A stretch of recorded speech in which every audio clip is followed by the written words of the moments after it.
I still remember the day I landed my first real job. Not because it was exciting, but because of everything that came after. After high school, I didn't have the luxury of drifting or finding myself. My parents were barely scraping by. My dad's back injury meant no more long shifts at the factory, and my mom's diner wages just kept the lights flickering. So the day I graduated, I made a quiet promise to find something steady.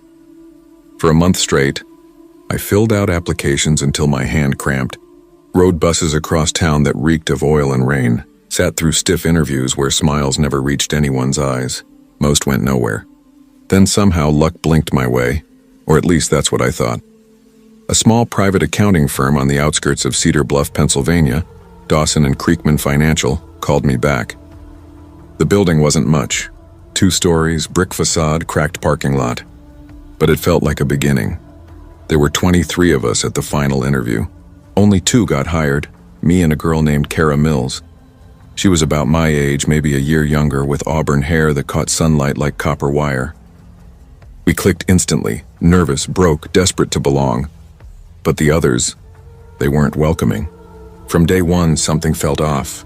The office buzzed with the drone of fluorescence, smelled faintly of old carpet and burnt coffee. Yet beneath that ordinary surface was tension, tight, silent, watchful. The way they looked at us made me feel like we'd wandered into a room mid-secret. No one talked to us unless they had to. They whispered behind partitions, glanced over shoulders, and when we passed through the hallway, someone always accidentally brushed too close. During lunch, Kara and I sat at the far table, chewing in awkward silence while the others gathered together, laughing too loudly, eyes flicking our way. One day, Kara leaned in, voice barely above a breath. "Do they always have to act like we're ghosts?" I forced a laugh. Maybe it's just new guy hazing. She scanned the room. Then they're taking it too far. And she was right. Sometimes when I stayed late finishing reports, I'd feel someone watching. The hallway lights would hum, flicker, and in the reflection of the glass partition, I'd catch movement, just a flicker. But when I turned, nothing. It wasn't just paranoia. Once, Kara left her purse in the break room and swore someone had gone through it. Another time, I found my locked drawer slightly ajar, key still cold in my pocket. We didn't complain. We needed the paycheck more than we needed answers. Then came the Wednesday that changed everything. Tyler, one of the senior staff, slick black hair, arrogance practically cologne, strode up to our lunch table. "Hey rookies," he said, leaning on the table like he owned it. "You two doing anything Friday night?" Kara looked up cautiously. "Not really, why?" He grinned. "My buddy's throwing a birthday bash. Brad's place. Everyone from the office will be there. You should come. Blend in a little. Stop looking like you're scared of us." His tone curled with mockery. The others nearby snickered. Kara gave me a look, equal parts curiosity and dread. I shrugged. "Sure, why not?" Tyler's grin widened. "Cool. Ridgeway Drive, house number 42. Don't be late. We start after 9. Friday came too fast." Kara picked me up in her beat-up blue Honda. She wore a denim jacket, hair pulled back tight, knuckles pale around the steering wheel. "You sure about this?" she asked as we passed the last streetlight out of town. "Not really," I admitted. "But maybe if we show up, they'll finally stop treating us like outsiders." She sighed. "Yeah, maybe." The GPS led us off the main road onto a dirt driveway swallowed by trees. The tires crunched gravel as the forest closed in around us. Then the house appeared. Massive, 3 stories tall, white pillars rising from stone steps, every window dark. No lights. No music, no laughter. Just 2 parked cars, one of them unmistakably Tyler's black Ford. "Doesn't really look like a party," Kara muttered. We stepped out, holding the small gift we'd brought, a bottle of bourbon wrapped clumsily in a paper bag. The air was still, heavy, smelling faintly of pine and something metallic. When we rang the bell, Lauren and Mitch, 2 co-workers I barely knew, opened the door. Their smiles were too wide, too practiced. "Welcome, welcome," Lauren sang, her voice almost too bright. "Come in, everyone's downstairs." The moment we crossed the threshold, I knew something was wrong. There were no balloons, no music, no smell of food or drinks, just cold air and a silence that pressed against your ribs, the kind of quiet that makes you feel like you shouldn't be there at all. We followed them down a narrow hallway, our footsteps echoing on the wooden floor until it opened into a wide room, empty except for what was in the center, Kara stopped short. On the floor was a massive red circle, drawn in rough strokes, sticky and dark like dried blood. Inside it, pentagrams, strange symbols, scattered candles, bits of bone. The walls were smeared with the same reddish markings, crude and uneven, like someone had made them with shaking hands. Around the circle stood about a dozen people, all in black robes, hoods pulled low, faces hidden. My stomach turned. "This isn't funny," Kara whispered. Stepping back, from behind one of the masks, a voice said, calm and muffled, "Relax, it's a birthday ritual. Brad's idea." "What kind of ritual?" I asked, my voice trembling. From the staircase, someone descended slowly. Brad, the so-called birthday boy. He wasn't wearing a mask, just a dark red robe and a grin that didn't look right on any human face. "Evening, friends," he said lightly. "Glad you made it.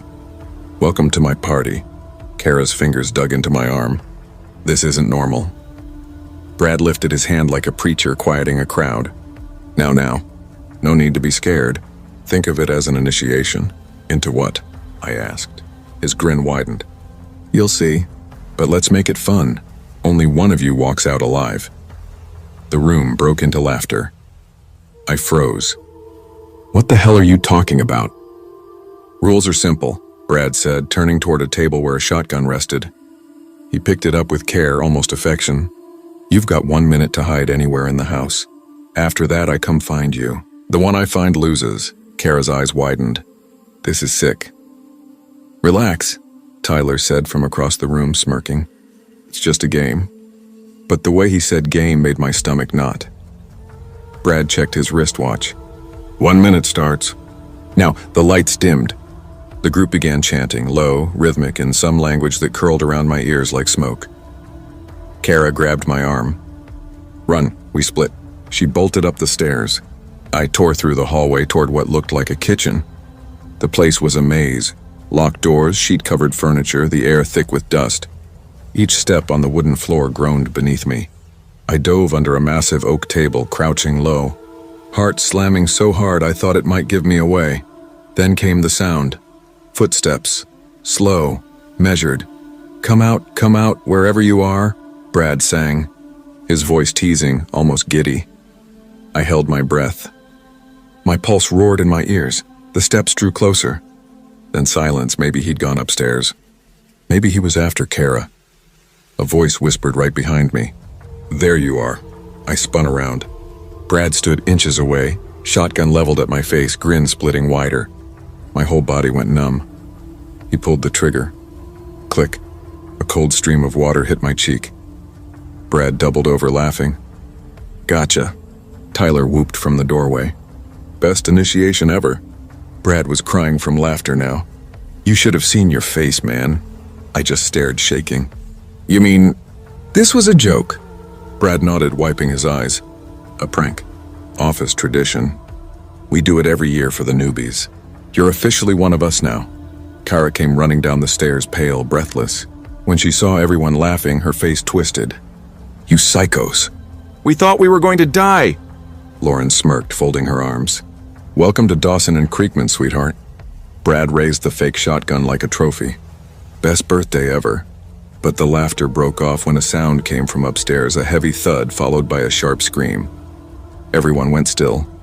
Brad's grin faltered. "Who's still up there?" Tyler called out, uneasy. "Probably someone drunk."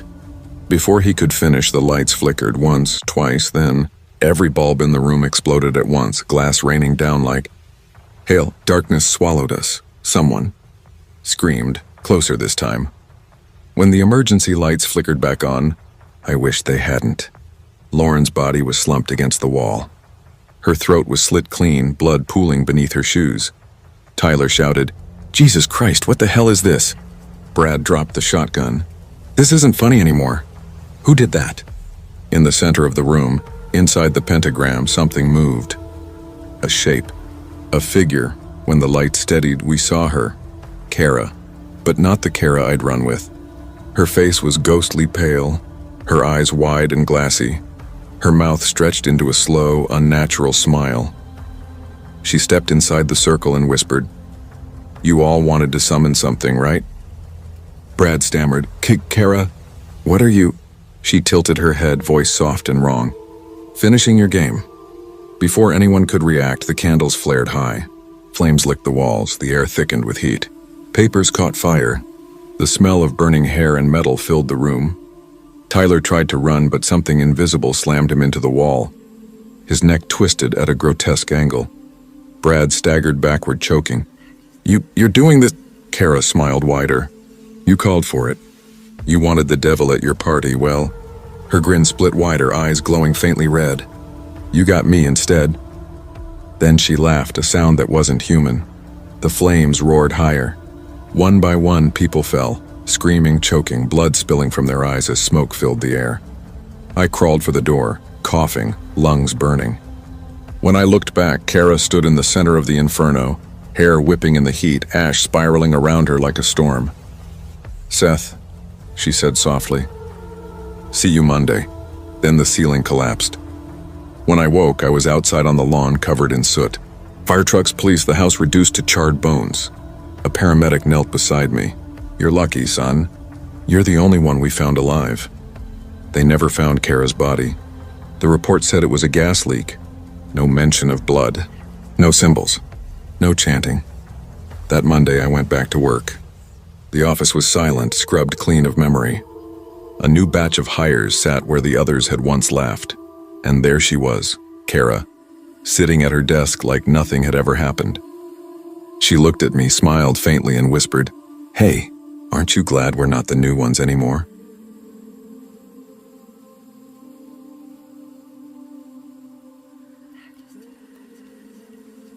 I always thought my 18th birthday would be the best night of my life. Turns out, it was the night I learned I was never really human. It started simple. My dad sliding a small envelope across the breakfast table. "Happy birthday, kid," he said, smiling behind his chipped mug of black coffee. "You've been asking for something big, so here it is." I tore the envelope open and pulled out a brass key, old and heavy, a red ribbon looped through it. "What's this?" I asked, grinning. He leaned back, smirking. "It's for the lake house. You've got it all weekend. Bring whoever you want, go nuts, just don't burn the place down, all right?" My mom sighed, lowering her newspaper. "You're really encouraging him to throw a party there?" "That house gives me the creeps." Dad chuckled. "It's a cabin by the water, Anna, not a haunted asylum." I laughed quietly, heart racing. After months of exams, stress, and near breakdowns, a weekend like that sounded like salvation. By Friday evening, my car was packed, beer clinking in the back seat, music blaring from half-broken speakers, everyone yelling over each other. The air tasted like freedom. "Bro, this place is insane," Jake shouted as we pulled up. "You didn't tell us there's a dock." "Yeah," I said proudly. "Dad bought it years ago. We hardly use it anymore." The cabin sat at the edge of Coldwater Lake, old timber walls wrapped in ivy, the backyard stretching straight into dark woods. There was a fire pit, a pool, and a narrow pier that vanished into black, glassy water. By 9, the house pulsed with life, lights flashing, bass thumping, voices shouting. Someone poured vodka into a watermelon. Someone else was already skinny dipping. The night roared with youth, wild and endless. Near midnight, I climbed onto the pool deck, a champagne bottle in hand. "To 18, I yelled. Foam exploded into the air as everyone cheered. Cold bubbles ran down my face, laughter echoing off the trees. It felt perfect, untouchable, until I looked up. Beyond the fence at the edge of the woods, someone stood watching. A woman. Her posture was wrong, too still, her arms limp at her sides. The faint garden lights caught her eyes, wide, glassy, unblinking, and a slow smile curved her lips. "Yo, Tyler," Jake shouted. "Get over here, man!" I blinked and she was gone. I told myself it was some drunk hiker, but a chill had already sunk into my chest, deep and stubborn. By 3 a.m., most of my friends were out cold, some on couches, others by the pool. I was too wired to sleep. Lying back on the lounger, half drunk and half dreaming, I watched the moon ripple across the lake. The air was cool, quiet, perfect, until a wet breath touched my face. Soft, too close. My eyes flew open. She was there, inches from me. That same woman. Her grin stretched unnaturally wide, teeth crooked and yellowed, one missing. Her skin was pale, cracked like paper left in the rain. What the hell? How did you get in here?" I choked out. She tilted her head, voice low and rasping. "Happy birthday, Tyler. It's time to come home." "What?" Before I could move, a scream tore through the house, then another. I stumbled to my feet and ran inside. Blood. Everywhere, the walls, the floor, the furniture dripping with it. Not splattered, coated thick and dark. My friends stood frozen, shaking. None of them were hurt, but the smell, iron, wet, suffocating, filled every breath. "Where the hell did this come from?" Jake shouted. I shook my head, backing away. "I don't know. A voice inside me whispered, "She did this." I bolted back outside. The woman was gone, but faint laughter drifted through the trees. Jake grabbed my shoulder, and Tyler, "Don't go out there, man. I'll be back."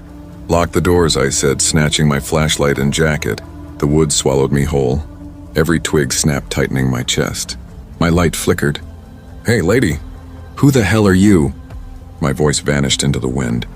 Then I heard it, low, rhythmic, whispering through the trees, a chant. Or Refitanis, Aetanis Benedicta. My stomach turned cold. I followed the sound into a small clearing and froze. A circle of fire burned in the dirt. Around it, a group of figures in red robes swayed in slow unison, their hoods hiding their faces. The air reeked of burnt flesh, thick and oily, making my stomach twist. And standing at the center was her, the woman from the woods. Her eyes glowed orange in the firelight. "Welcome home, Tyler," she said softly, her tone unsettlingly gentle, almost maternal. "You've grown so much. What the hell are you talking about?" I shouted, voice cracking. "Who are you people?" She stepped closer, raising her blood-stained hands. "I am your mother." My chest locked. "What?" "Did your parents never tell you?" She whispered. "How they found you in these woods. How they stole you from me." I shook my head, trembling. "You're insane. You were born here, child," she hissed. "Born under the night of Blackfire. You are the son of the Lord below, the one they call the Dark One." I stumbled backward, heart hammering. No, you're crazy." "My parents, they lied," she snapped. "They feared you. They took you from us before the ritual was complete." The air seemed to pulse around me, waves of heat rising from the fire. Then distant screams shattered the night, my friends. I turned, spotting an orange glow spreading through the trees. The lake house. It was burning. "No!" I ran, branches tearing at my arms, lungs raw. By the time I reached the clearing, flames were bursting through the windows. My friends were trapped inside, faces at the glass, pounding, screaming my name. The doors wouldn't move. I kicked, pulled, screamed until my throat ripped, but the fire devoured everything too fast. Then the screams faded, leaving only the crackle of burning wood and the reflection of fire trembling across the lake. When I got home at dawn, I could barely breathe. I pounded on the door until Dad opened it, half asleep, hair a mess. "Tyler, Jesus Christ, what happened to you?" "Dad," I gasped. "They're all dead. Everyone's dead." He grabbed my shoulders, shaking. "Calm down, what happened?" "There was this woman," I cried. "In the woods. She said you stole me from her, that I'm not your son." My mom appeared in her robe, face pale as bone. "Tyler, don't listen to—" "Or is it true?" I shouted. They froze. "Tell me!" Dad's mouth quivered. "Son, we found you near Coldwater Woods. You were just a baby. Your parents were gone." Before he could finish, his skin began to split, thin cracks spreading like dry earth. "Dad?" Ash flaked from his face. His eyes went white. His body caved in, crumbling to dust before my eyes. "Mom!" I screamed, lunging toward her. "What's happening?" As soon as my hand brushed her arm, she disintegrated too, vanishing into gray smoke that drifted through my fingers.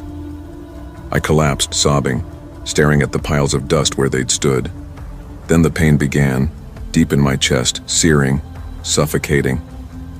I gagged, coughing until something hard forced its way up my throat. 3 rusted iron nails clattered onto the floor, slick with blood. I screamed, clutching my chest, the world spinning. The door creaked open. The woman, my supposed mother, stood there, framed by the rising dawn.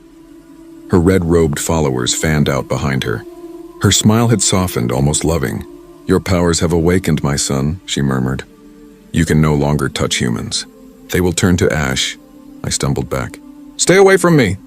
"You are one of us now," she said quietly. "You were never meant for their world." I looked down at the ashes, my hands shaking uncontrollably. "No," I whispered. "I'm not like you."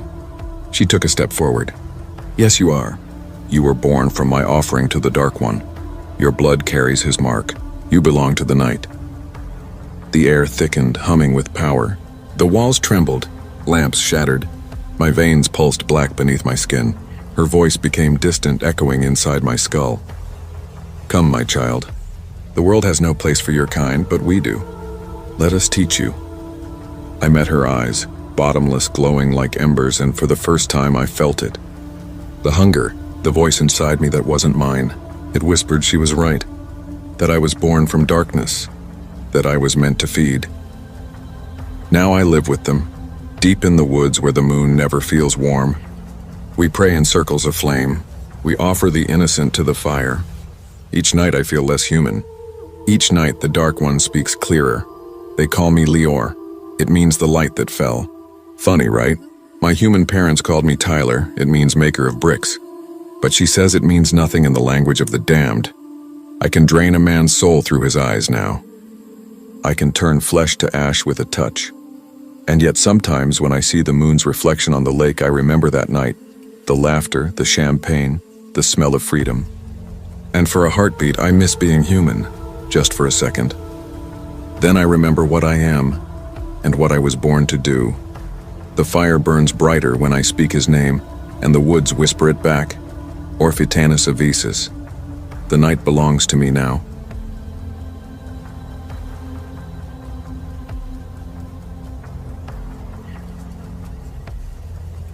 I never planned to celebrate my birthday on a damn cruise ship. Honestly, I didn't even plan to celebrate it at all that year. I just turned 27, barely paying rent, working double shifts at a diner in Wilmington, North Carolina. My mom kept calling, asking when I'd come visit. My best friend Ava kept pestering me to do something fun for once in your miserable life. I just kept saying, maybe next year. Then came him, Colin Hayes. I met Colin on Tinder late one Tuesday night after work. He wasn't like the usual guys.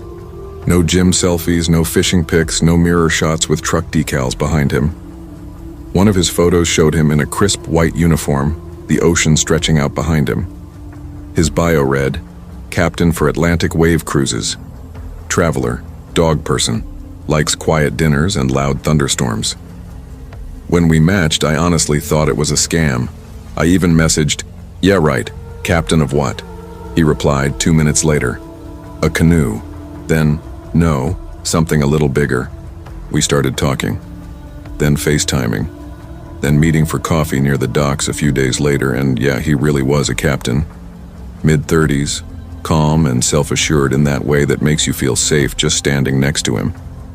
He had that soft southern accent, wore aviators, always smelled faintly of salt water and cologne, the kind of man who'd open your car door and say, "Ma'am," without sounding like he was pretending.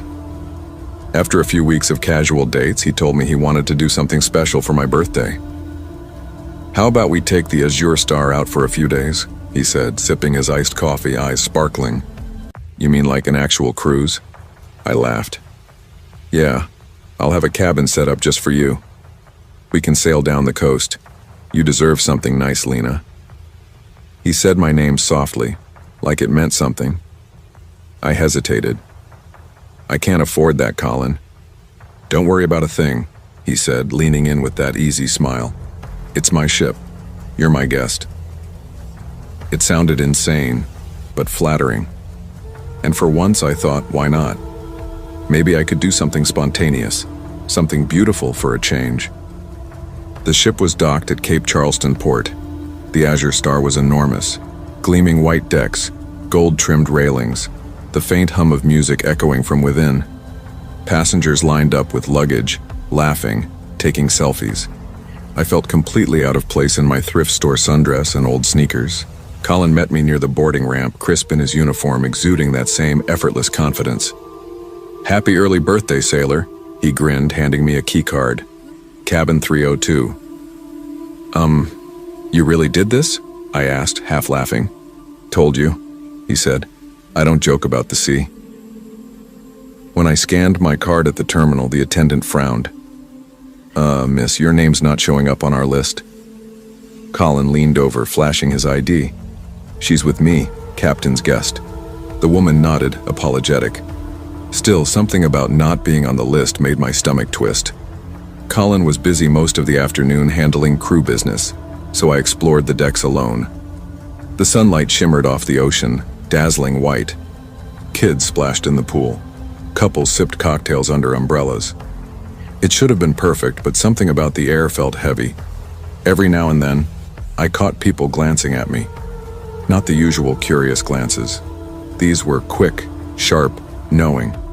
When evening came, Colin finally texted, "Meet me at my quarters at 9Q, got something special planned." I smiled, thinking maybe he'd arranged a surprise. Cake, maybe a few drinks. Something simple. Around 8:50, I made my way toward the officer's deck. The hallway leading to his quarters was oddly quiet. No chatter, no footsteps, just the low mechanical thrum of the ship's engines beneath my feet. That's when I saw them. Two women stood at the far end of the corridor. Their dresses were old-fashioned, one pale blue, one cream, flowing like something from a formal night 20 years ago. Their hair was wet, stringy, their skin unnaturally pale, and their eyes, God, their eyes, were full of something that wasn't just anger. It was grief. For a moment, I thought maybe they were drunk passengers. I blinked, and one of them was suddenly right in front of me. She grabbed my hair so violently I screamed. "Let go!" I yelled, stumbling backward. Her grip was ice cold, her eyes cloudy and lifeless. She dragged me several feet down the hallway before vanishing into thin air, like smoke caught in a draft. I ran. I didn't think, I just ran. By the time I reached the bridge, I was gasping, shaking so hard my teeth clattered. Colin was inside, alone, adjusting something on the radar. "Jesus, Lena," he said, eyes wide. "What happened?" There were women down there," I stammered. One of them grabbed me. "What women?" His voice dropped, cautious. I don't know. Maybe passengers, maybe thieves or something." But even as I said it, I knew she hadn't been alive. They tried to. I stopped myself. I wasn't about to say ghosts. Colin's expression shifted, his jaw tightening just slightly. Then he grabbed his radio.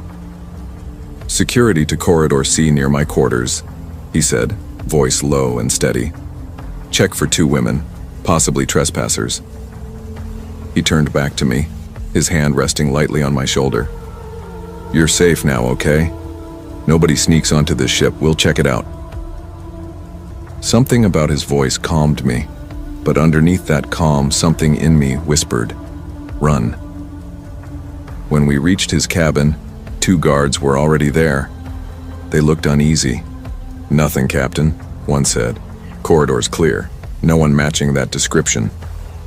The hallway was silent, too clean, too still. Colin smirked, half a chuckle escaping his throat. "See? Probably just some drunk guests. Happens all the time." He unlocked his cabin door and gestured for me to enter. The room was spotless, crisp white linens, polished wood floors, a panoramic window framing the moonlit sea. But there were no decorations, no candles, no cake. "I thought you said you had something special planned," I said, forcing a laugh. "I do," he replied softly, walking toward the closet. "Just need to grab it." He turned his back, rummaging through a drawer. As I glanced around, something about the mirror above the dresser caught my attention. My reflection stood frozen, but there were two other figures behind me. It was them, the women from the hallway. Their faces were clearer now, waterlogged, scarred, their necks slashed open, their eyes hollow but focused. They weren't looking at me this time. They were pointing at Colin. "Colin," I whispered, voice trembling. "What's in your hand?" In the mirror I saw it first, the glint of metal, a knife, long, sharp, gleaming in the low cabin light. When he turned around, it was real. "You don't like surprises?" he asked, smiling too wide, too wrong. I froze. "Colin, what the hell are you doing?" "Relax, baby, you're overreacting." His tone softened mockingly. "Put the knife down," I said, stepping back. You think I brought you here for champagne and cake? He took a slow step forward, eyes darkening. His voice dropped to a low growl. I like to celebrate differently. I bolted for the door, but it didn't move. Locked. Stop, I screamed, slamming my fists against it. Someone help. No one can hear you here, he said calmly, almost kindly. This deck's soundproofed for privacy. He lunged. I dodged, crashing into the dresser. Pain exploded through my shoulder. The knife slashed through empty air where my neck had been seconds before. He laughed quietly. You move fast. I like that. Blood trickled down my temple where I'd hit the wood. My vision blurred, swimming. I tried to crawl backward as he crouched low, stalking me like prey. Colin, please, I begged, voice cracking. Why are you doing this? His eyes burned. Because I can't stop, he whispered. Because they never left me alone after the first two. My stomach turned cold. What are you talking about? He grinned wider, trembling with something like mania. Maybe if I finish what I started, they'll finally leave. As he raised the knife, something impossible happened. I was thrown backward, hard. My body hit the door with a force so violent it burst open. Colin hadn't touched me. Something unseen had. I scrambled out into the hall, screaming, "Help! He's got a knife!" Colin charged after me, face twisted with fury. But before he could reach me, two security guards rounded the corner. "Captain Hayes," one shouted. "What the—" Colin swung the knife, wild and desperate, but the guards tackled him to the ground. He screamed, thrashing. "She's one of them," he shouted. "She's one of them." As they pinned him down, my legs gave out. The corridor tilted and went black. When I woke, I was in a hospital bed back on shore.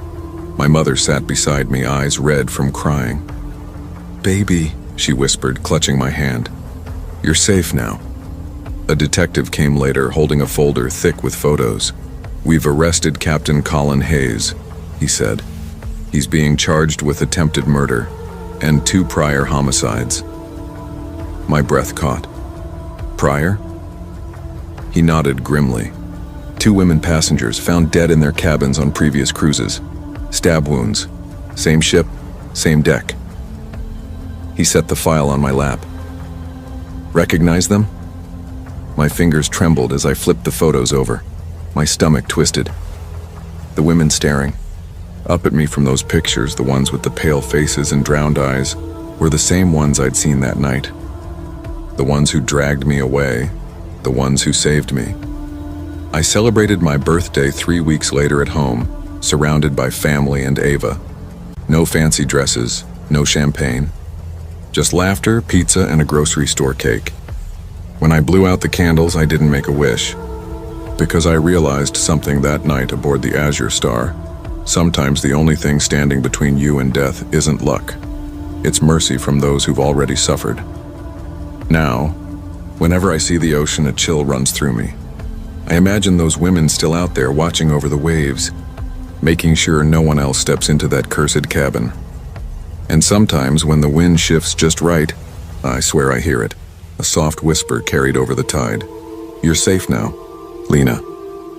I'll never set foot on another cruise ship again, ever."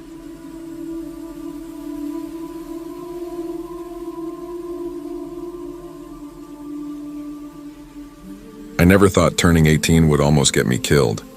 My name's Riley Ward, and that night, my birthday night, still sits inside me like a bruise that never fades. It throbs every time I pass a quiet house with a porch light flickering in the dark. I grew up in Crestwood, a small town just outside Bend, Oregon. The kind of place where everyone knows your name, gossip spreads like wildfire, and every house smells faintly of pine and old wood. My parents were proud, hardworking people. Dad owned a mechanic shop on Main Street, and Mom was a nurse who only ever stopped moving when exhaustion forced her to. For months, I'd been talking about throwing a big 18th birthday party. Nothing wild, just something worth remembering. Beer, music, friends. My parents were hesitant, but after weeks of pestering, they finally said yes with one rule: no party at home. So my best friend Landon helped me rent a small cabin-style Airbnb off the highway, surrounded by woods and a lonely gravel road. It looked perfect in the photos. Warm yellow lights, a porch swing, a fire pit glowing under string bulbs. When we got there that afternoon, the owner, a woman named Mara, handed me the keys. She was in her 40s, calm but with a distracted sort of energy. "Just make sure y'all don't go up to the attic," she said with a half smile, tucking a strand of hair behind her ear. "Why?" I asked, half joking. "Old storage. Floorboards are weak. Don't want anyone getting hurt," she said. Her smile didn't quite reach her eyes. I brushed it off. By 8 that night, people started showing up. Music blaring from a Bluetooth speaker. Red cups everywhere.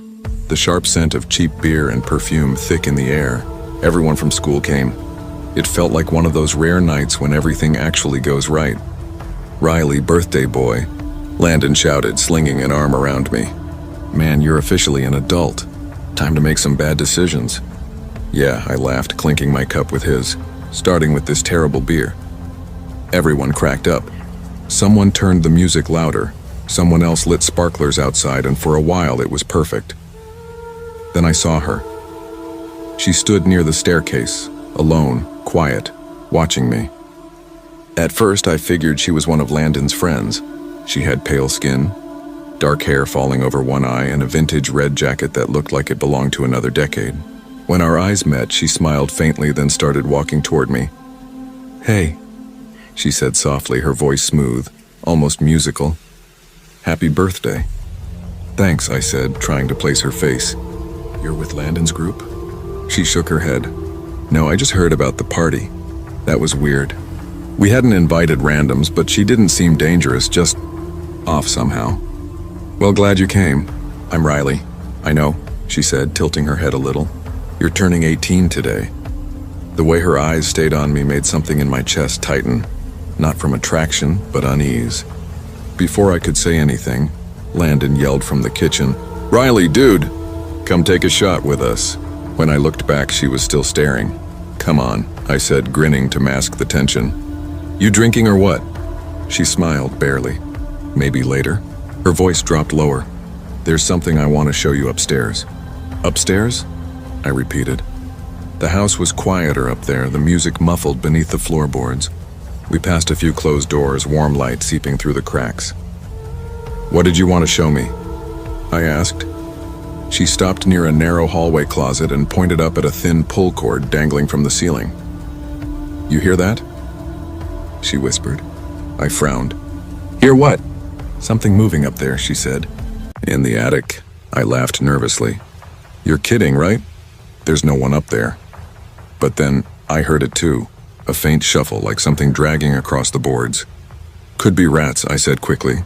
"Or, old pipes, or..." She grinned. "Come on," she teased, her lips curling into a daring grin. "Don't tell me the birthday boy's scared." Before I could stop her, she yanked the cord. A wooden ladder groaned as it unfolded from the ceiling, releasing a puff of dust that made us both cough. "Wait," I said, raising my hand. "The owner said not to." But she was already climbing, her shoes creaking on each step. The smell hit me first. Mildew, rot, old wood. The attic felt alive with stillness. Air thick with dust motes spinning in the flicker of a single bulb that buzzed weakly overhead. Boxes lined the walls, furniture draped in yellowed sheets. I climbed up after her, heart hammering louder than the music below. "Okay," I said with a nervous laugh, trying to sound casual. We saw the attic. "Can we go back down now?" She didn't answer. She stood completely still, her back to me, staring into the far corner. "Hey," I said, stepping closer. "You good?" When she turned, her face had gone blank, drained of expression, of life. My stomach dropped. That's when I saw movement behind her. A man stepped out of the shadows. Tall, emaciated. His skin looked like wax that had melted and hardened again, eyes nothing but dark hollows. He held a rusted knife in one trembling hand. "What the..." I started, but the girl lunged. Her hands clamped over my face, ice cold, inhuman. As she hissed, the skin around her mouth split and peeled away, revealing jagged bone beneath. "Don't worry, Riley," she whispered, voice fractured, glitching through pitches that didn't sound human. "It'll be over soon."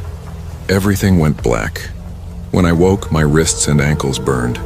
Rope bit into my skin. The air was damp, thick with the metallic stench of blood and something decaying. Across from me stood a tall mirror. In the reflection behind my slumped figure he stood, the hollow-eyed man, silent, watching. "What the hell are you?" I screamed, thrashing against the bindings. He tilted his head, bones cracking faintly. "Not yet," he rasped. His voice sounded like static bleeding through an old radio. The girl appeared beside him, her face still wrong, her eyes too wide. "We'll finish with him soon," she muttered. "Let's go downstairs." I watched them leave, their footsteps fading into the floorboards below. That's when everything came back, the party, the laughter, the attic. My friends. I yanked and twisted until the rope cut through my skin. The pain was blinding, but the cord finally snapped. My hand was slick with blood, but I didn't care, I had to get out. The hallway was empty. Music still drifted faintly from the speaker downstairs, warped and skipping. Red cups littered the floor, beer soaking into the rug. The air reeked of smoke, something burning. Then I heard it. Screams, voices I knew. Landon, others, from the stairwell. Their cries tore through the music. I staggered forward and saw them, the girl. Half her skin gone and the man, his melted face glistening under the light. They were dragging Landon across the living room by his arm. "Stop!" I shouted before I could think. The girl's head snapped toward me, bones cracking in her neck.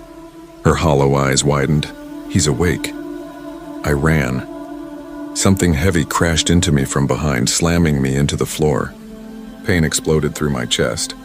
I swung my elbow back blindly and felt it hit something soft. A sharp hiss echoed in the dark. I crawled, dragging myself toward the front door. My vision swam. My fingers found the handle. I kicked it open and stumbled into the freezing night air. The wind cut through my shirt, the trees whispering above like they were warning me to run faster. Behind me, faint laughter spilled from the cabin, high-pitched, wet, inhuman. I grabbed my phone with trembling hands. 911, I whispered. "Please help me." "There's people, my friends." The dispatcher's voice crackled. "Stay where you are, sir. Officers are on their way." By the time the police arrived, the house was silent. The music was gone. The lights flickered weakly through open windows. They found me on the porch, shaking, soaked in blood that wasn't mine. Inside, the place was wrecked. Furniture overturned, glass shattered, beer puddled on the floor. But no bodies, no girl, no man, nothing. They said I was drunk, shocked, hallucinating. "Too much partying," one of them muttered. They drove me home before dawn, said I was safe now. But it didn't feel safe. 2 nights later, driving back from a friend's, I saw headlights appear in my rearview mirror, a black sedan following close. I slowed. It slowed. I turned off onto a side road. It followed. "Not again," I whispered. When I pulled into my driveway, the sedan stopped at the end of the street. Idling, a shadow sat behind the wheel, unmoving, watching. Then, slowly, the car backed up, disappearing into the dark. I ran inside, locked the doors, turned on every light. "Riley, you okay?" Mom called from her room. "Yeah," I lied. "Just tired." But when I glanced out the window one last time, my blood turned to ice. Across the street, under the lamppost, she stood. The girl in the torn red jacket, skin pale as death. She raised one hand slowly, like a wave. Then she smiled and vanished. I don't go to parties anymore. I don't celebrate my birthday either.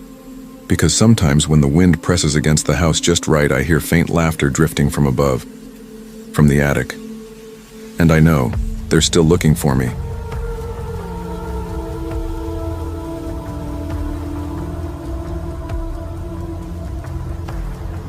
I never thought turning 18 would be the night everything I believed about my family would come undone. My name's Riley Morgan, and I grew up in a quiet corner of Burlington, Vermont. The kind of town where everyone knows everyone, where news travels faster than the wind off Lake Champlain. I wasn't the big party type, more of a few friends, board games, bad movie kind of girl. But my mom had other plans. She said she wanted my 18th to be the one you'll never forget. If only she knew how true that would turn out to be. The morning started out normal enough.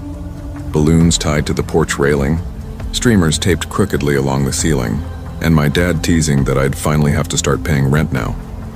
We'd rented an old event hall near the town square called Mapleview Lodge. It wasn't fancy, but it had that small town charm. Big windows, creaky pine floors, the faint smell of lemon polish and dust. A long corridor led to a restroom tucked in the back. My mom kept saying, "It'll be perfect for pictures." By 6 o'clock, the place was packed. Family, neighbors, classmates, all blurring together beneath colorful string lights. Music pulsed from the DJ booth, laughter mixing with the thump of bass. The air was thick with perfume, cake frosting, and the faint bite of beer. I stood near the main table, smiling and hugging people, my cheeks aching. The sound swelled until it was almost dizzying. That's when I saw him. At first, I thought I was seeing things. He stood near the double doors at the entrance, tall, thin, wearing a charcoal gray suit that looked 20 years out of style. His tie hung loose, his slicked back hair greasy under the lights. His eyes moved slowly, scanning every face until they found mine and stayed there. A cold rush went through me like someone had opened a freezer behind my back. He didn't move. Not at first. Just stared. I told myself he was probably one of Dad's co-workers or a neighbor's guest, but something about him felt wrong. His focus was too direct, too still. I leaned toward my best friend Tessa, who was busy taking selfies with her boyfriend. "Hey," I whispered, "do you know that guy by the door?" She frowned. "Which one?" "The one in the gray suit. But when I turned back, he was gone. I laughed under my breath, brushing it off as champagne nerves, but the unease stayed, buzzing under my skin. The music grew louder. People shouted birthday wishes, pulled me into photos and hugs. I tried to dance, to laugh, but every few minutes I felt it again, that prickling awareness of eyes on me. Around 9, I slipped away from the crowd, pretending to grab some air. Near the entrance, I saw him again, half-shadowed under the hallway light, watching. "Riley," my dad called, laughing with his coworkers. "Everything okay, kiddo?"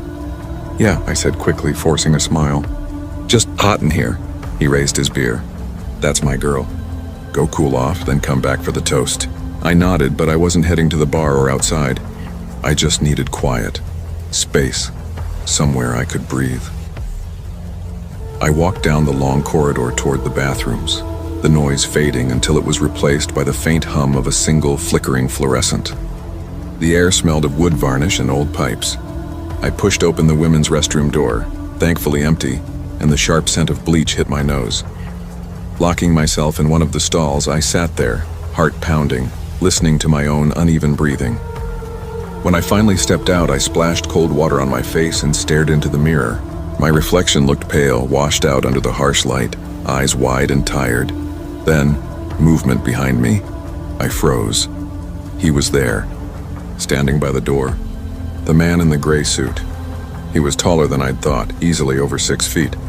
His eyes met mine in the mirror and his mouth stretched into something like a smile, except it bent wrong, like his face had forgotten how to do it. "Hey," he said softly. His voice was low, almost polite. "Happy birthday." My throat closed up. Who are you?" He stepped forward, the sound of his shoes squeaking against the tile. "You don't remember me, do you?" I think you're at the wrong..." "No." He shook his head, slow, deliberate. "I'm exactly where I need to be." My pulse hammered in my ears. "You should leave." "My dad's right outside." He smiled wider. "Your dad?" "Yeah, I know him real well, actually." Something in his tone made my stomach twist. "What do you want?" I whispered. He tilted his head, eyes soft but hollow. Just you!" I've waited so long for this moment. I stumbled a step backward, hands trembling.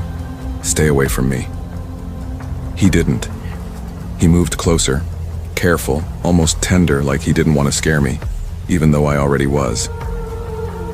"I'm not going to hurt you," he murmured. "At least..." "Not the way you think! Get out!" I screamed, but my voice barely carried beyond the tiled walls. The music from the hall swallowed the sound. Before I could move, his hand shot out and clamped around my wrist, tight, cold, desperate. "Let go," I cried, jerking against his grip. He leaned in close enough that I could smell his breath, metallic, sour, like rust and old pennies. "Don't fight it, Riley," he whispered. "I just need to feel it," he whispered, his voice trembling, almost pleading. "Need to know what it's like." I yanked my arm as hard as I could. the bracelet my mom gave me snapping apart. Beads scattered across the floor, clinking like tiny marbles. His eyes flicked down, following the motion. That second of distraction was all I needed. I shoved him hard and bolted for the door, but he grabbed a handful of my hair. The yank was brutal. I hit the tile so hard my ribs screamed. The air rushed out of me in a gasp. He was on me in seconds, kneeling close, breath ragged, whispering against my ear. "You look so much like her," he murmured. "Your mom. You even smile like she used to. That's what makes this so damn hard." My stomach lurched. "What are you talking about?" He pressed one shaking hand to my throat. Not enough to choke, just enough to hold me still. His eyes glistened, wild and broken. "She took everything from me. But you..." His lips twitched into a smile that didn't reach his eyes. "You're proof I existed. Proof I mattered." I clawed at his arm, my nails tearing skin. He hissed in pain and pressed harder. "Stop struggling," he said through his teeth. "I told you I'm not a monster. His voice cracked. "I just need to see you go still. Just once, please." The words didn't make sense. None of it did. But I could see it in his face. He wasn't there anymore. Whatever he used to be was gone. My hand fumbled across the counter until it hit cold metal. The soap dispenser. I grabbed it and swung with everything I had. The hollow crack echoed off the tile as it connected with his temple. He screamed, a raw, guttural sound, and toppled sideways. I scrambled to my knees, coughing, vision blurring with tears. The world tilted and spun. My hand slipped on the slick tile, but I crawled toward the door, dragging myself inch by inch. When I reached it, I twisted the handle and it flew open. My dad burst in, two of his friends right behind him. "Riley!" The man on the floor groaned, clutching his bleeding head. My dad froze. His face drained of color, shifting from fury to something else, shock, guilt. "What the hell?" he breathed. I looked up at him, voice shaking. "Dad, he tried to..." But my father wasn't looking at me. His eyes were locked on him. The man laughed weakly, blood running down his cheek. "Hey, old man," he rasped. "Long time, huh?" My dad's lips parted. "Oh my God." One of his friends stepped forward. "Who is this guy?" But Dad didn't answer. His voice came out as a whisper. "Riley, he's your brother." The room spun. The walls bent inward. "No," I croaked. "No, that's what..." The man, my supposed brother, laughed again, coughing through the blood. "She didn't tell you, huh?" "Typical." "Shut up," my dad shouted, stepping closer. "You weren't supposed to be here." Then he looked at me. His voice cracked. "Your mother and I, years ago, before we married, He didn't have to finish. The truth shattered between us like glass. "You lied to me," I whispered, backing away. "All this time." My mom rushed in, makeup streaked, eyes wide. "Oh God, Riley," but I couldn't look at her. Couldn't look at anyone. The rest blurred. Sirens, police, paramedics. Questions I barely answered.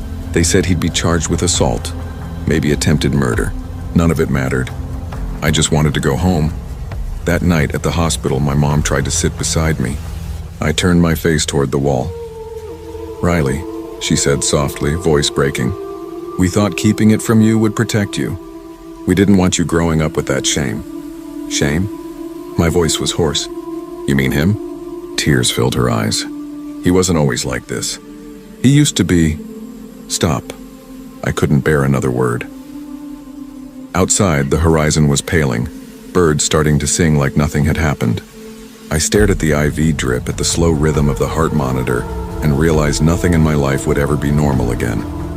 Every birthday since, I skipped the parties. No candles, no music, no cake. Just me. The silence and that echo that never leaves. Because somewhere out there, whether in a cell, a hospital, or buried deep in memory, I still have a brother. And sometimes, in the quiet before dawn, I swear I can still hear him whisper, his voice slipping through the dark. "You look so much like her."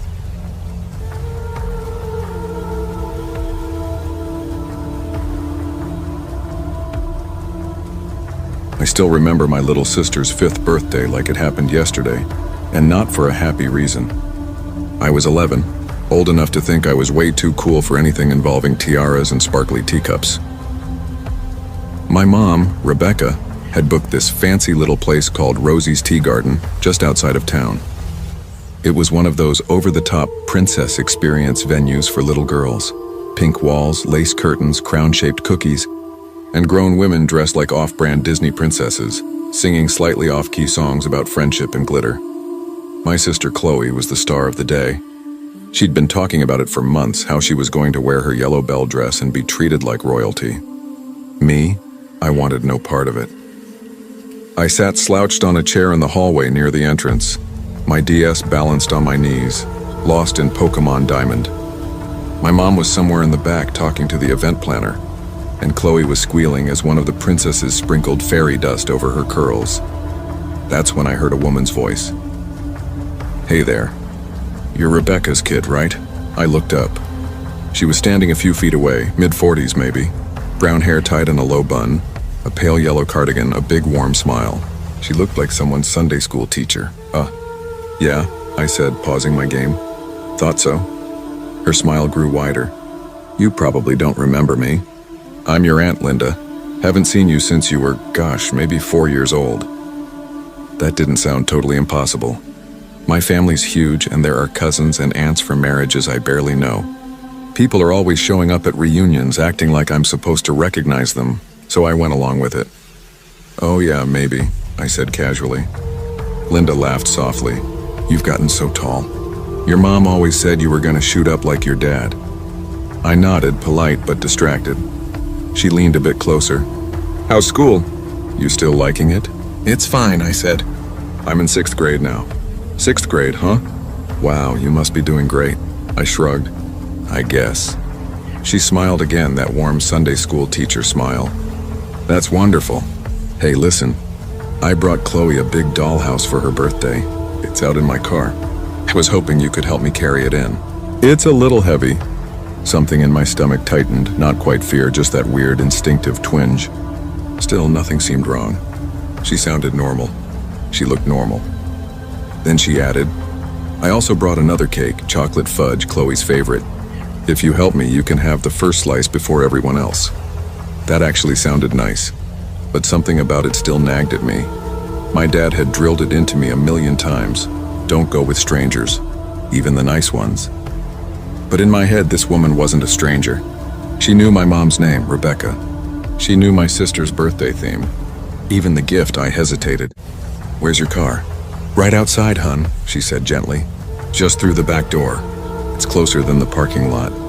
The back door part bothered me. I'd seen the parking lot, it was right out front. "Why didn't you just bring it through there?" I asked. She smiled again, but this time the smile didn't reach her eyes. "Oh," she said lightly. "There's too many people at the entrance." "I didn't want to bump into anyone with the dollhouse," she said, still smiling. But something in her tone shifted, just slightly, quicker, sharper, like the friendliness had a time limit. I was trying to think of what to say when she stepped closer, lowering her voice. "Come on, sweetheart. Let's hurry before the frosting melts on that cake." I stood up slowly, my DS slipping into my pocket. "I can tell my mom to help you," I said, nodding toward the back. "She's right. Oh no. No need to bother her." She cut me off, still smiling, but her voice tightened, thin and strained like a piano wire about to snap. "She's busy, isn't she? You're a big boy. You can help." That's when the uneasy flutter in my chest turned to full-blown fear. I didn't know why, but my eyes drifted toward the back door.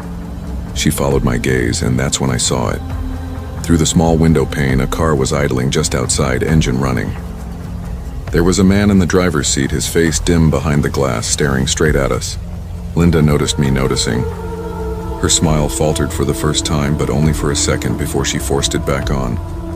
"That's your Uncle Ray, remember him?" she said too quickly. "He helped your dad fix the garage door once." I didn't answer. My throat was tight. My pulse hammered in my ears. "If you could just grab the box," he began, reaching for my sleeve. "Don't touch me," I snapped, jerking my arm back. Her eyes hardened instantly. The warm, motherly tone evaporated. "Hey," she said, her voice low now, almost scolding. "Don't be rude. I'm trying to do something nice." "Then go get my mom," I said, my voice shaking. She took a small step closer, her hand tightening around her purse strap. "Stop being difficult, okay? Just get away from me," I shouted louder than I meant to. Her jaw clenched. For a heartbeat, I thought she was going to grab me again. But then, from inside the tea room, my mom's voice rang out, sharp and panicked. Eli! Eli, where are you? Linda froze mid-step. From the other hallway, Aunt Teresa appeared, eyes darting. Eli, there you are. We've been looking all over for you. I swear I've never seen anyone's face change so fast. Linda's smile vanished completely. Her whole expression collapsed into something cold and empty. She spun toward the door, yanked it open, and yelled over her shoulder, "Go!" The car peeled out of the lot before I could even blink. My mom was suddenly there, kneeling in front of me, grabbing my shoulders. Eli, are you okay? What happened? Who was that? I was shaking so badly my DS nearly slipped from my pocket. She said she was Aunt Linda, I stammered. She said she had a dollhouse and cake. Teresa turned to one of the workers, her voice trembling. Lock the doors. Right now. They did. The entire tea room went into what I later learned was basically a lockdown. They herded all the kids into one of the back party rooms and started counting heads. Chloe was crying, clutching her little tiara, her cheeks streaked with glitter and tears. My mom wouldn't let go of me. She just kept whispering over and over, "You're okay. You're okay." Like she was trying to convince herself. The cops showed up maybe 20 minutes later. 2 officers took me aside to get my statement. I told them everything. What she looked like, the car, the man, her voice, every detail I could remember. One of them, a tall guy with gray hair named Officer Haynes, nodded as he wrote in his notepad. "You did the right thing, son," he said. "You trusted your gut. That probably saved your life today." My mom asked if they could track the car from the security cameras outside, but apparently, the cameras at Rosie's Tea Garden were just for show. They didn't record a thing. The police promised they'd follow up. They never did. Weeks passed, then months. No updates, no arrests. Mom changed the locks on our house. She stopped letting us out of her sight at public events. She even started using fake names whenever. She booked anything for Chloe, and I still think about that woman sometimes, and the way she said my mom's name, Rebecca, like she'd known her forever. The way she smiled, like she'd practiced it in a mirror. The way that man was already waiting in the running car, ready to drive off. How did she know my mom's name? My sister's birthday theme? It's been over 10 years now and I still don't have answers. Sometimes, when I'm in a crowd and someone says my name, I freeze before turning around, just in case it's her. Just in case she came back to try again.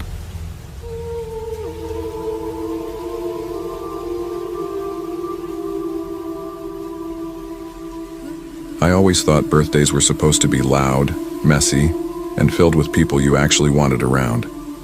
Mine always were, until last year. The night that made me realize some family stories aren't just tales told to spook kids. I turned 19 that New Year's Eve. Yeah, I was one of those December 31st babies. My dad always joked that I came into the world trying to steal the New Year's spotlight. Every year, my parents merged both celebrations into one long night of food, noise, and champagne. But this time, it wasn't at our house.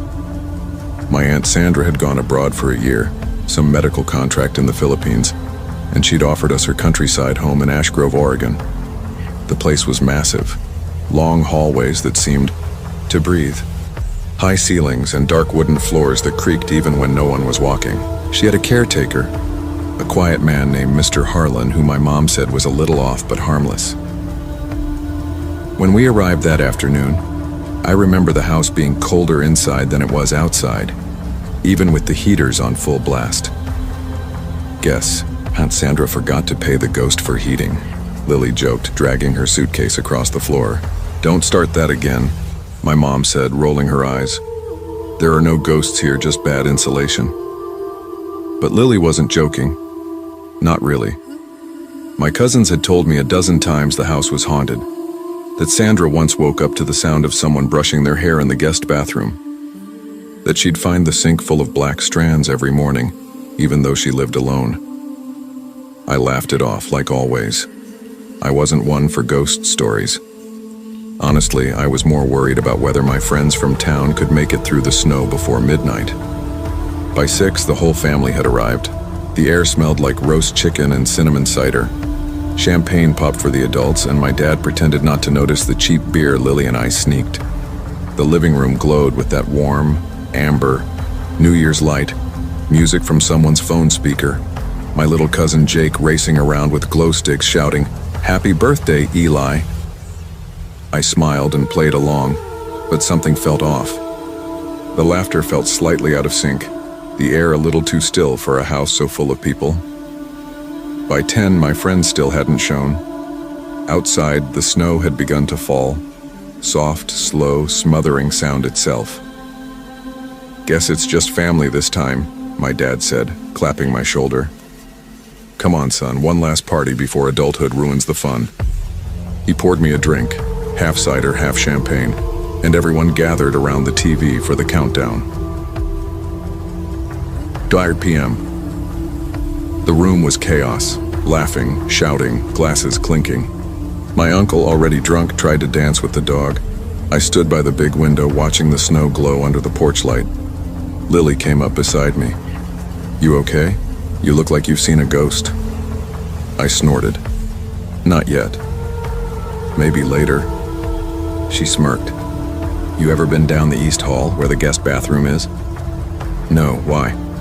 She shrugged. "That's where Sandra said she heard the hair brushing sounds. You know, the one with the old mirror." "Cool," I said. "I'll pee outside then." We both laughed, but her tone left a small, uneasy weight in my chest. PM. "All right, everyone ready?" my mom shouted. 10. The countdown began. The room vibrated with energy. 9, 8, 7, 6, 5, I laughed, spinning my drink, a fizz of warmth in my stomach. 4, 3, 2, 1. Happy New Year. The room erupted.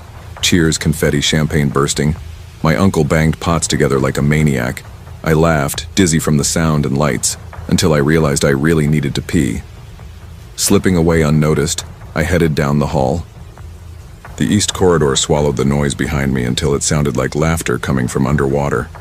The air was colder here, heavier. I flipped the bathroom light switch. Nothing. Tried again. Still nothing. "Come on," I muttered, slapping the wall. "Don't do this to me now." On the third try, the light flickered to life, dim, yellow, and buzzing like a dying bee trapped in glass. The door in front of me was old and heavy, painted that dull off-white every old house seems to love. The brass knob was cold under my hand. I pushed it open slowly. The smell hit me first, musty, layered with something faintly sweet, like old perfume that had lingered too long in the air. And then I saw her. A woman stood by the sink, her back turned toward me. Her hair was black. Not brown, not dark, but black like ink dissolving in water. It fell nearly to her waist. She wore a long, loose white dress that seemed to hum under the dying light, its fabric almost glowing. Her skin looked wrong, pale, waxy, as if it would melt if I touched it. I froze. My heart slammed against my ribs so hard it hurt. Hey ma'am," I managed to say, my voice cracking. She didn't move. I think you've got the wrong house," I added, forcing a shaky laugh. Still nothing. I blinked once, twice. She was still there. I rubbed my eyes, hoping it was some reflection trick, some optical illusion, but her outline stayed perfectly still. Then, with a slow, deliberate motion, her head began to turn. Not her body, just her head. Her neck twisted, slightly until I saw her cheek, then her chin, and then one pale, glassy eye staring straight at me. My knees almost buckled. I slammed the door and bolted down the hallway. "Whoa, dude, you okay?" Jake called as I stumbled back into the living room. Everyone was still laughing, clinking glasses, shouting over the TV. Nobody noticed the way my hands were shaking. I dropped onto the couch, gasping for breath. My mom looked up from her drink. "You good? You look sick." "Yeah," I said, swallowing hard. "The bathroom light freaked me out. Old wiring, I guess." My dad chuckled. "You're fine. Old houses do that." But I wasn't fine. A few minutes later, Lily let out a sharp shriek. "Guys, look at this!" She was holding my phone. I'd left it charging on the table earlier. "What's wrong?" Mom asked. Lily's voice trembled. Eli, these are your photos, right? I took the phone from her, and my stomach dropped. They were the selfies she'd taken with me earlier that night, us goofing off, making faces. But in the corner of almost every single picture just behind us, she was there, the woman in white. In the first photo, she stood near the hall. In the next, she was closer, by the doorway. In the last one, she was standing right behind me. Holy hell, I whispered. My uncle leaned in, squinting. That's a reflection. A trick of the light, maybe. There's no mirror behind us, I said quietly. That wall's solid. The laughter died. The room went still. Lily deleted the photos almost immediately, whispering something under her breath. Every sound. In that house, the ticking clock, the creaking floorboards felt too loud, too alive. My skin crawled. I wanted to leave, but Mom put a hand on my arm. Don't freak yourself out, she said gently. You've been drinking. You probably saw your own shadow. I didn't argue. I just sat there, gripping the edge of the couch, staring at the dark hallway where the light had flickered. Later, after everyone had gone to bed, I couldn't sleep. My brain kept replaying it, the way her head turned, the color of her skin, that faint perfume that still clung to my clothes. I told myself I had to check. The hallway was colder now, silent except for the wind brushing against the windows. I pushed the bathroom door open again. The bulb flickered weakly overhead. The air felt damp, like the room had been breathing. Then I saw it. The mirror above the sink was fogged over, as if someone had just exhaled against it. And across the D, glass written with a fingertip, were 3 words, "Don't lock it." My heart lurched. I stumbled backward, nearly tripping over the rug, the words burning into my head. Behind me, the door gave a long, slow creak, like someone pushing it open from the other side. I didn't wait to see who. I ran, slammed my bedroom door, stayed awake until the light bled through the curtains. When morning came, my parents told me the caretaker, Mr. Harlan, had gone missing. His room at the back of the property was empty, the bed unmade. The only thing he'd left behind was a hairbrush sitting on the dresser, its bristles tangled with long black strands of hair. That was the last time any of us stayed there. I don't celebrate my birthday anymore, and every time I hear someone brushing their hair at night, I freeze, because I can still smell that perfume. Faint, sweet, and wrong.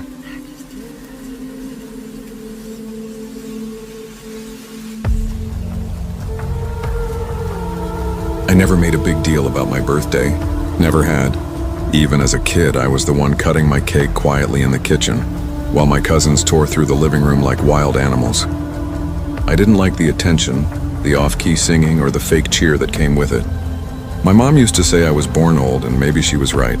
By 19, that habit had stuck. I didn't want a night out or a crowd chanting my name. I didn't even want to post one of those birthday selfie stories everyone else did. I just wanted my mom's lasagna and a quiet dinner with my family.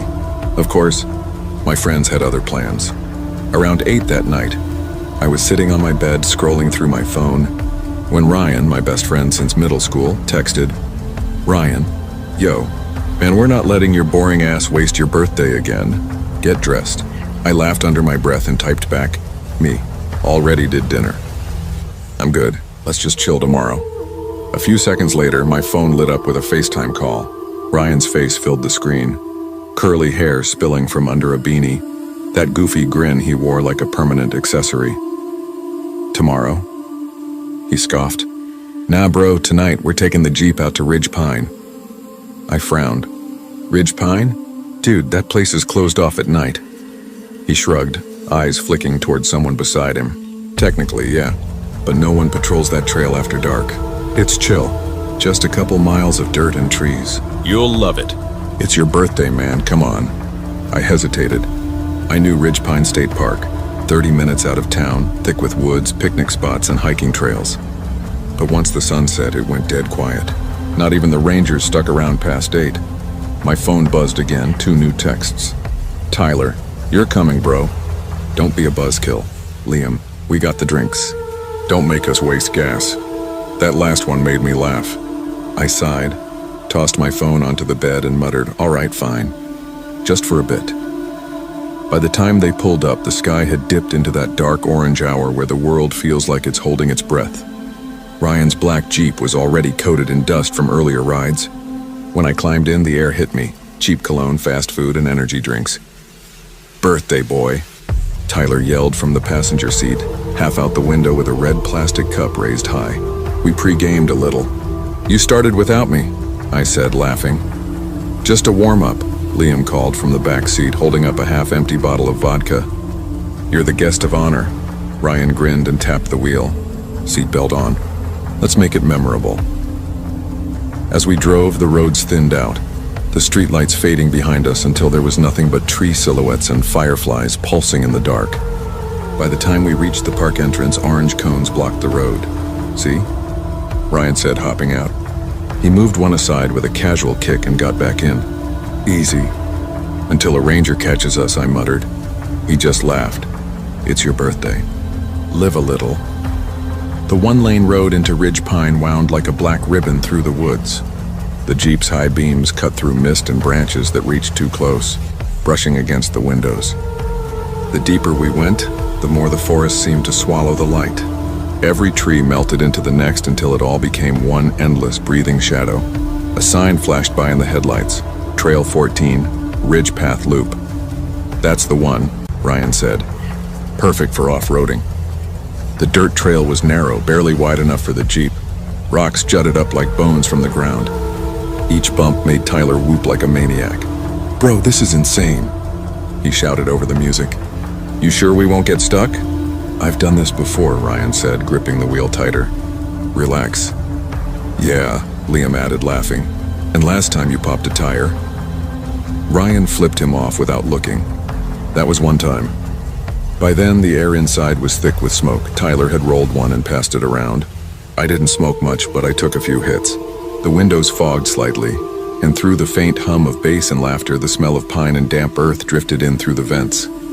For a while, it was fun. Loud music, bad singing, and the thrill of being where we weren't supposed to be. But gradually, the laughter faded. Somewhere between songs and potholes, I noticed Ryan slowing down.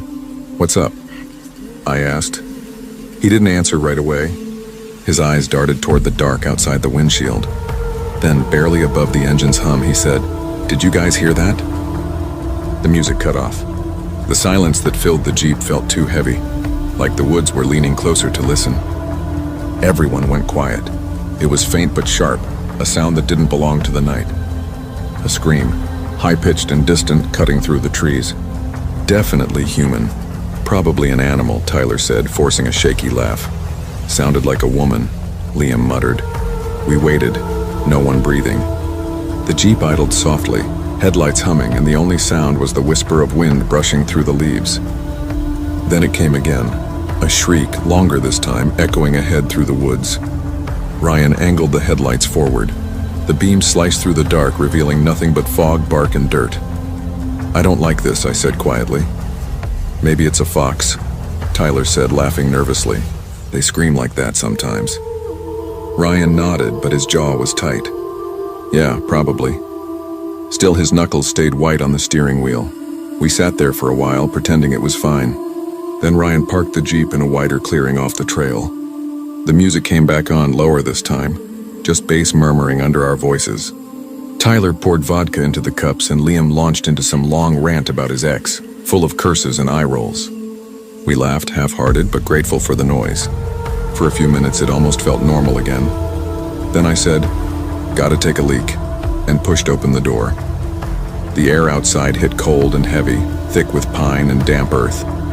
I walked a few feet into the trees, found a spot, unzipped, and froze halfway through.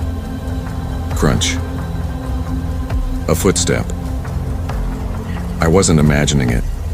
Someone had stepped on a branch nearby. I turned, squinting through the dark. "Hello?" I called softly. Nothing. Then, crunch. Closer this time. "Guys?"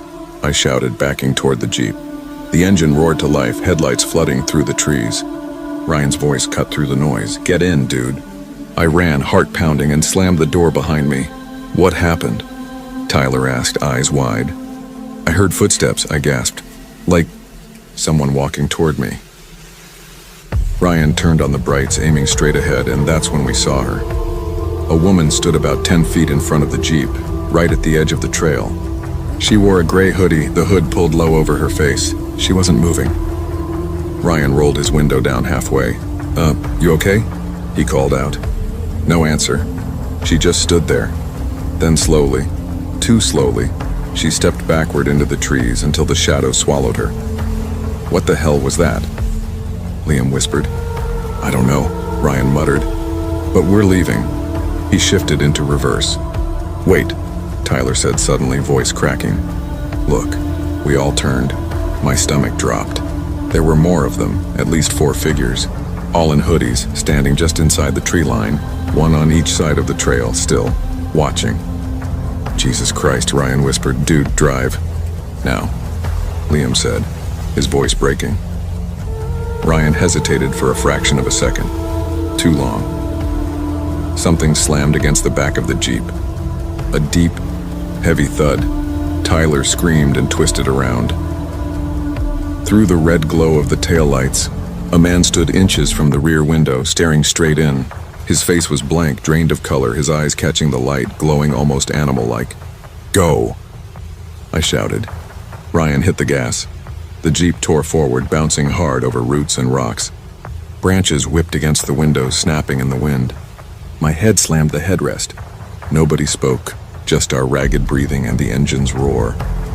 We didn't see them again, but somewhere behind us, faint and stretched through the trees, I swore I heard it. Laughter. When the dirt finally gave way to pavement, we all exhaled at once. Ryan didn't stop until we hit the main road, headlights catching the faint glow of a gas station in the distance. Only then did he pull over. His hands were shaking on the wheel. "Bro," Tyler said quietly. "What the hell was that?" Liam looked pale, staring out the window like the trees might follow us. "They weren't normal," he whispered. "You saw their faces?" I didn't answer. My thoughts were spinning. The woman's slow retreat, the stillness of the others, the red light in that man's eyes. Ryan swallowed hard. "We're never going back there, ever." Nobody argued. We never told anyone. Not our parents, not our friends. We deleted every photo, every video we'd taken earlier that night. It felt wrong to keep them. A week later, Ryan sent a link to our group chat. A local news article. Unidentified woman found near Ridge Pine Trails. Ongoing investigation. The attached photo was grainy, but I knew that hoodie, the same light gray one I'd seen 10 feet in front of the Jeep. The article said she'd been missing for over a week. They never found who or what was responsible. But sometimes, when I close my eyes, I still see that man's face lit red through the glass. And every year since, when my birthday rolls around, I stay home. No drinks, no friends, no trails, just me, alone. Because some celebrations aren't meant to happen in the dark.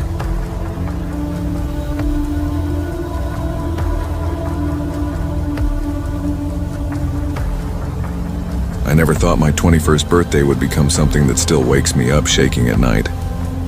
I'd been counting down to that day for years. Not for the drinking or any wild party, but because it felt like a checkpoint. A doorway between being a clueless kid and becoming someone whose life was finally taking shape. My Uncle Travis lived down in Clearwater, Florida, in one of those postcard perfect houses that sat right on the water. Big backyard, pool that shimmered under tiki lights, a full bar, even a dock with string lights draped across it like a wedding setup. When he said, "You can use the house for your birthday, just don't wreck the place," I actually laughed out loud.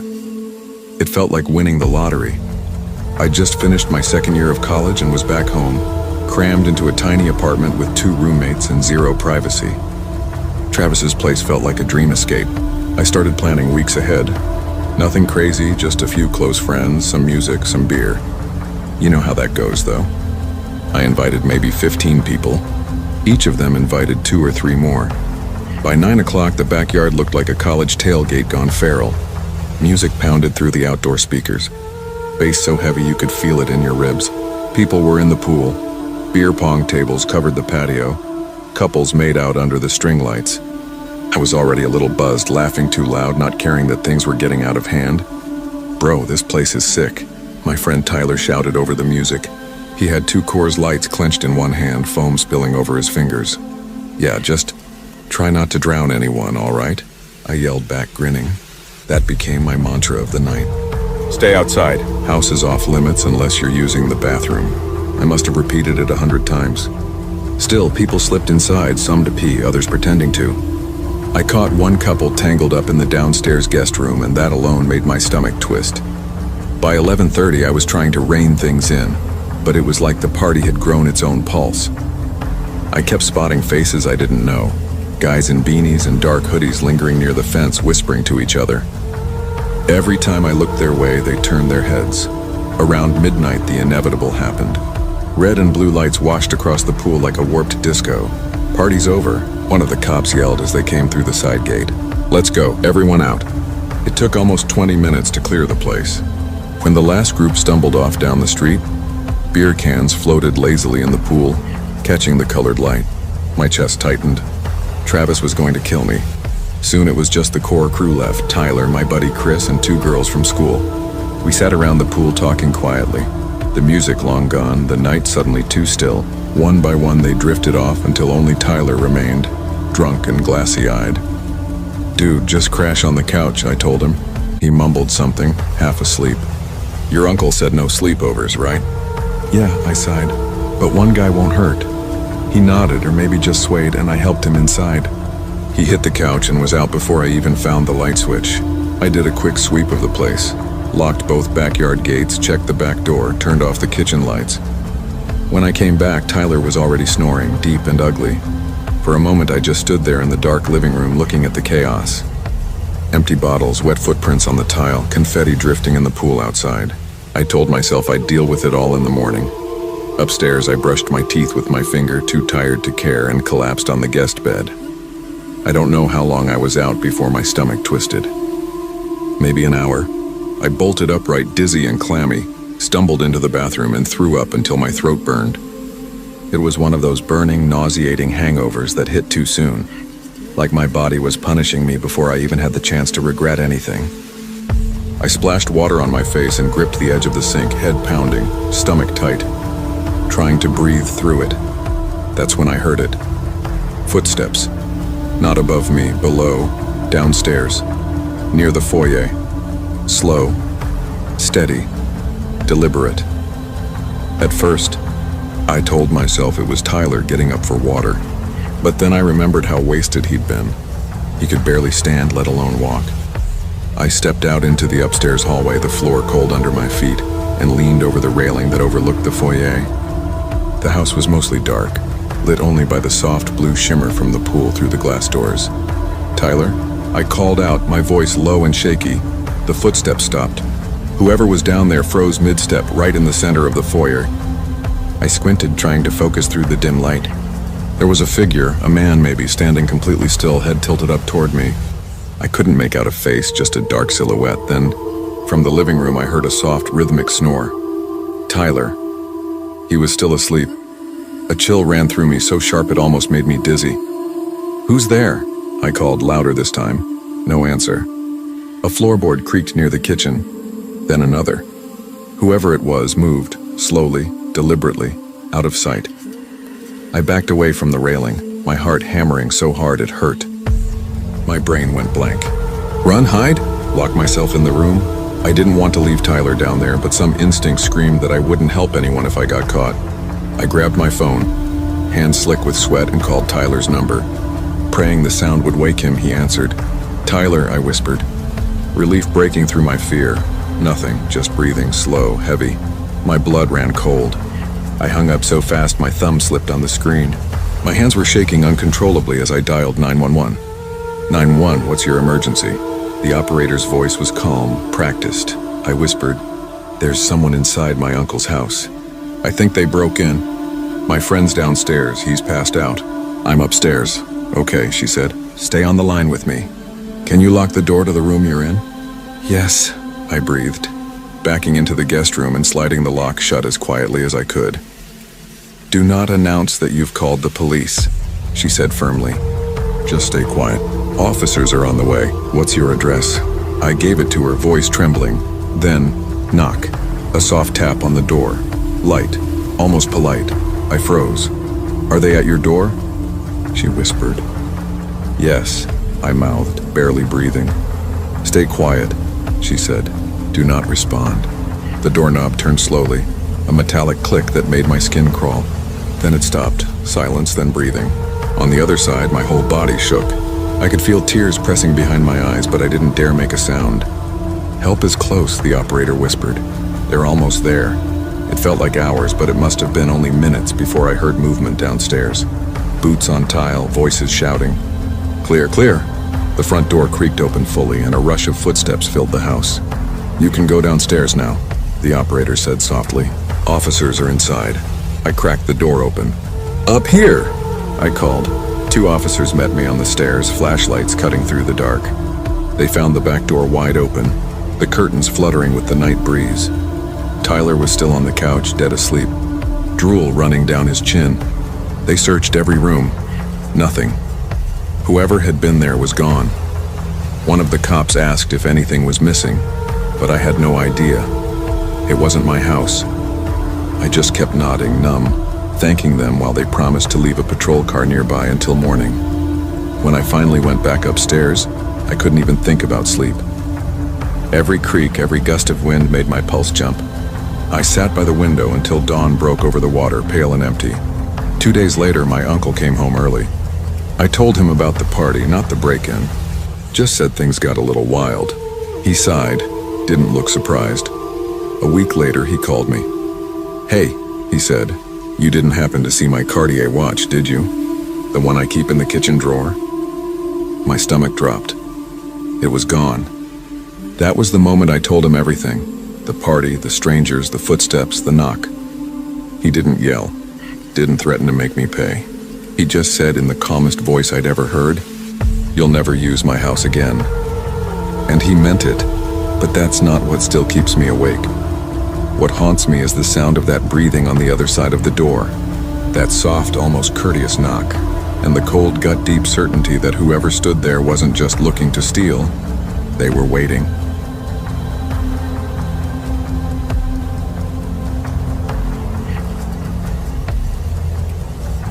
I still remember that day like it happened yesterday, November 28th, 2009, the day that changed everything for me. Back then, I was a single mom trying to raise my little girl, Lily. She'd just turned 7 that year, and for weeks she wouldn't stop talking about this limited edition doll, Daniela's Dream Edition. Every girl in town wanted one. It was the kind of doll that sang, blinked, and came with its own tiny wardrobe and diary. It wasn't cheap. But for me, it wasn't just about the money, it was about keeping a promise. Lily had worked so hard that school year. A week before, her teacher, Mrs. Taylor, had called me and said, "Your daughter aced every single test. You must be so proud." And I was. God, I was. So I told her, "If you keep it up, baby, Mommy's gonna get you that doll for your birthday." She'd smiled so wide that day, wrapping her little arms around me like I'd just handed her the moon. I had no idea what that promise would end up costing me. The morning of November 28th was pure chaos. I'd already been to 6 stores by noon, all sold out. Every parent I passed had that same desperate look, some even laughing about it like it was part of the holiday madness. But I wasn't laughing. Lily's birthday was the next morning, and there was no way I could show up empty-handed. Around 2 p.m., I stopped at a small diner just to catch my breath and grab a coffee. The waitress, an older woman named Donna, noticed the panic written all over my face. "You all right, honey? You look like you've been running a marathon," she said, sliding a mug toward me. I laughed weakly, feeling the exhaustion catch up to me. "I've been to almost every store in town looking for that stupid Daniela doll. It's for my daughter's birthday tomorrow. They're all sold out." Donna smiled kindly, shaking her head. "Oh, those things are like gold this year. My granddaughter's been begging for one too. You might want to try North Hill Mall. My cousin works there. Says they just got a new shipment in the back." "North Hill Mall?" I repeated. "That's like 40 minutes out of town." She shrugged, still smiling. "If it's for your kid, it's worth it." I thanked her, tossed some bills on the counter, and rushed back out. By the time I reached North Hill Mall, the sky had turned a heavy gray, the kind of winter cold that crawls under your coat and settles in your bones.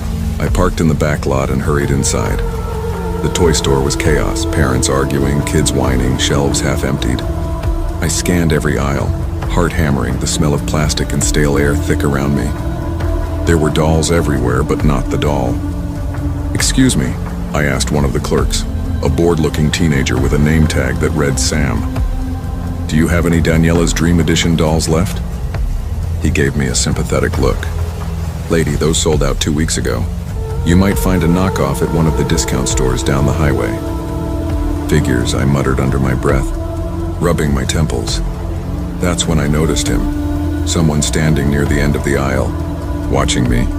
Tall, thin, wearing a brown jacket and a baseball cap pulled low. He looked maybe mid-30s. When our eyes met, he gave a polite smile. "You looking for that Daniela doll, ma'am?" he asked. I froze for a beat. "Yeah, how'd you know?" He chuckled. "You've walked up and down this aisle 3 times now. Figured you weren't just browsing." I gave a nervous laugh. "Yeah, I've been all over town. My daughter's birthday's tomorrow and I promised her I'd get it." He nodded slowly. "Well, you might be in luck. Name's Harold. I own a little discount shop over on Ridgefield Road. Picked up a few dolls last week for resale. I'm pretty sure one of them's that Dream Edition." My heart jumped. "Are you serious?" "Sure am," he said, grinning. "They're still in my truck, though. I can show you if you want." I hesitated. Something in me, something small but sharp, told me to be careful. I glanced toward the front of the store where the mall security guard, Rick, stood near the entrance. I'd seen him around before. "Hey, Rick," I called out, half joking, half testing the air. "You got any of those magic dolls in the lost and found?" I asked, trying to sound casual. Rick laughed, the kind that came from deep in his chest. "Wish I did, ma'am. Those things are harder to find than parking at Christmas." I managed a tired smile. "This gentleman here says he's got one in his truck. I'll be right back." Rick's eyes flicked toward Harold, studying him for half a second. Not hostile, just cautious. Then he nodded. "All right, ma'am. Just be careful. Parking lot's been sketchy lately after dark." "Thanks, Rick," I said, and followed Harold out through the sliding glass doors. The parking lot was nearly empty, the orange lights buzzing weakly above a sea of wet asphalt. Most shoppers had already gone home. The air had that sharp metallic chill that stings your lungs. I pulled my coat tighter around me. Harold's truck sat way out near the back under a single flickering lamppost. "Why so far out?" I asked, trying to keep my tone light. He chuckled. "Easier to load stuff. Plus, no one dings your doors out here." "Yeah," I said, forcing a smile. "Makes sense." He opened the back door of the truck with a squeal of old metal. Inside were several cardboard boxes, all taped shut. He started rummaging through them, muttering under his breath. I know I had one left. Somewhere. I shifted my weight from foot to foot, watching my breath fog in the cold air. Then he stopped. "Ah, here we go," he said, turning slightly. I took a step closer and everything went black. A sharp chemical smell filled my nose. A rough hand pressed a damp cloth over my mouth. I tried to scream, but the sound barely made it past my throat. My limbs went heavy. The last thing I saw before the world slipped away was Harold's cold, empty smile. When I woke, I was lying on a cold metal floor. My wrists and ankles were bound with something tight and rough. The air reeked of gasoline and sweat. "Good morning, sunshine." Harold's voice drawled from somewhere in the dark. Panic flared in my chest. What do you want from me?" My voice cracked, trembling. He crouched beside me, shining a flashlight into my face. His eyes were dull, dead things, like he hadn't seen another human being in years, just targets.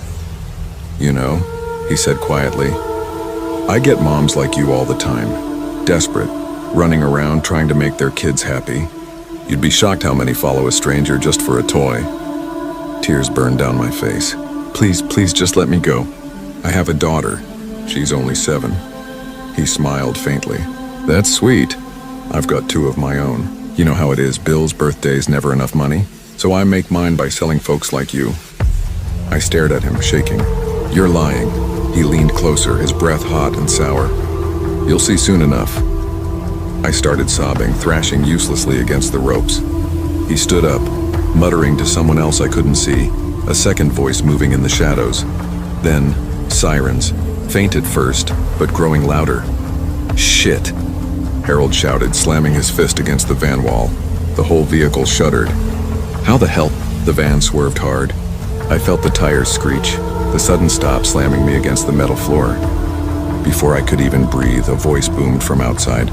Police! Put your hands where we can see them. Gunshots cracked through the night. The doors burst open.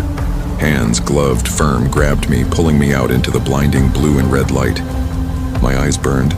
Voices shouted over each other. We got her. She's alive! It didn't feel real. Like I'd fallen out of a nightmare and into another world. One where I could finally breathe. At the police station later, an officer sat across from me, his tone soft but steady. Your friend from the mall, Rick, he saw you leave with that guy. Said something didn't feel right, so he followed you in his car. When he saw you get dragged into the van, he called it in and tailed them till backup arrived. I broke down right there, sobbing. He'd saved my life. Rick came by that night, still in uniform, his face tired but warm. You all right, ma'am? He asked gently. I don't even know how to thank you, I whispered. He shook his head. You don't have to. I got a little girl too. Couldn't just watch that happen. The next morning, before Lily even woke up, my phone rang. It was Rick again. Sorry to call this early, he said, his voice lighter this time. But I thought you'd want to know. One of the store managers found a Daniela dream doll in the back storage room. Said you could come pick it up. I couldn't stop crying. When Lily unwrapped that doll that morning, she squealed so loud it made me laugh for the first time in days. Rick stopped by that evening. I made spaghetti simple and warm and insisted he stay. He smiled across the table. Guess we both kept our promises, huh? It's been 15 years since that night. I still think about it sometimes, not with fear, but with gratitude. For Rick, for the second chance I got. I still have that doll. Lily keeps it in her room, its hair a little frayed, its dress faded with time. And every time I see it, I remember, no matter how dark the world can get, sometimes it only takes one person paying attention. One act of kindness to save a life.